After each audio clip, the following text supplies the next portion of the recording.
Alright people, this is Devil's Lake right here behind us, ladies and gentlemen. Okay, this is where my body and the young lady Sheila's body was supposed to have been dumped at 30 years ago. Now Devil's Lake, as you can see, back in the 90s, Devil's Lake was a place where they dumped bodies at. This was a known burial place. It's dumped bodies from Detroit and other little cities here that was coming down here in Flint territory. Even some Flint people bodies was, dumped here as well. But now let me give you the truth, the story that was how it was told to me from the young lady, where it all happened at her uncle's house, the plot to kill us.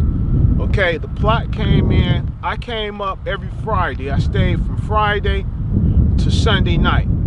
Okay, so what I was doing, I was going to school, get out of school, come up here on the weekends, and I can leave and come back from Flint to Detroit with every bit of $13,000-$14,000, not no hundred, but thousand in a weekend. Okay, because back then in Flint, you had what the GM plant. It was booming. Flint was a little city that they called poor, but had a lot of money in it. So Detroiters came here to take opportunity and take advantage of that. What we were selling in Detroit for $5, we was coming up here selling that for $20. That's how the rocks was, the rock game was. We can come up here and get an 8-ball out of Detroit for $80, come to Flint and sell an 8-ball for $150. So you see how the double up game was, but we had good quality cocaine. We had good quality dope.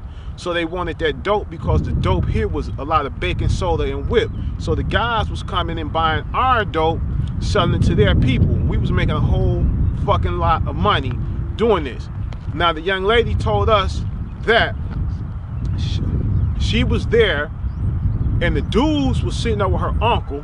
They sold heroin. They gave him a few heroin packs to, roll out of his house. So the plot was, okay, we gonna go over there, we gonna kill Rail, and we gonna kill Sheila. And they was gonna dump my body in Devil's Lake. They had a rental car from a crackhead, a base rental. I don't know if you guys are familiar with base rentals, where you give a crackhead a few dollars, you rent their car, and bam, for a few hours and you good, do whatever you gonna do in it, and bring it back to them, okay? They rented a base rental to get us and kill us and get us to put our bodies in there. So when they came in to do the stabbing or whatever to wipe us out, but they couldn't do it because I fought back. Like I said, I got stab wounds on my hands, up in here, stuff like that. I got poked in the side. Altogether, I came out with about 10 stitches. It wasn't nothing major. That lets you know how amateur these guys was of trying to be killers. I guess I was gonna be their first killing.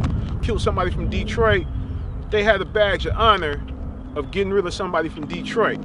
So they didn't get a chance to do it. So she came back and told us what had happened, the whole conversation. And like I said, went back to Detroit. I left it in the Lord's hand. I was done with it. I washed my hands with Flint and hadn't been back. So like I say earlier on, 2 of them is dead. 1 of them, he's fucked up with the mind capacity of a 5-year-old. He got shot in the head and he's fucked up behind that. So like I say, their karma came quick. All this happened within 1 week, less than a week of them doing what they did to me. That's that. Now, ladies and gentlemen, I gave you my story of 30 years, what happened that night.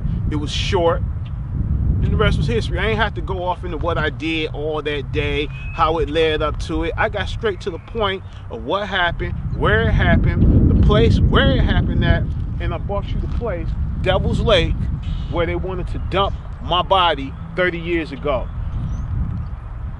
I feel some type of way even being here at Devil's Lake, just knowing that I could have got killed here. If I could have got killed on B Gold Street, and my body could have got dropped right here in Devil's Lake. I mean,